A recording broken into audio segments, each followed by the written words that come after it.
Hari ni kita camping dekat Sunrise Camp 1 dekat Bungai. Oh, dia ada ni apa? Kencing. Itu yang awak pentingkan Kita dah settle pendaftaran. Ada. Sekarang kita nak set up. Tunggu ya. Dah, jom set up. Kita dah siap set up. Lepas set up tadi tu penat gila tidur. Hari ni kita tak bawa tilam, tidur atas tu sebab satu malam je. Kita punya tapak betul-betul dekat depan pantai ni. Tapi angin tak kuat sangat lah. Macam tak ada angin je. Camping kali ni kita banyak makan makanan ready to eat dengan Maggi je.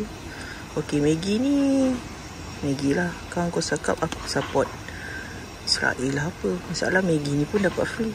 Dah orang bagi. Kita ambil je lah kan. Ui panas, ui panas, ui panas. Ui panas. Alamak tak lebih lah. Oops. Buka dia. Uish. Okay dah. Punya water dispenser dah patah dah benda ni.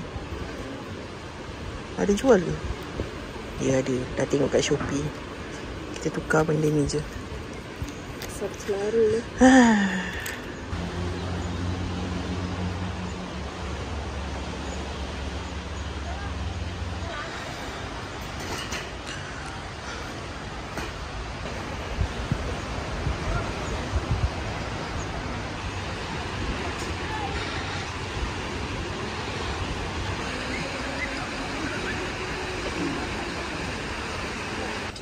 So kita makan yang ready to eat je. Macam ni. Beef black pepper. Beef black. Itu nasi biryani. Tengah tunggu air masak.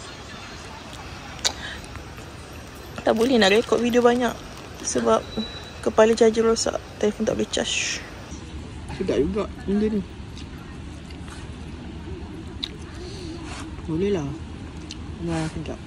Hari ni tak berapa sedap.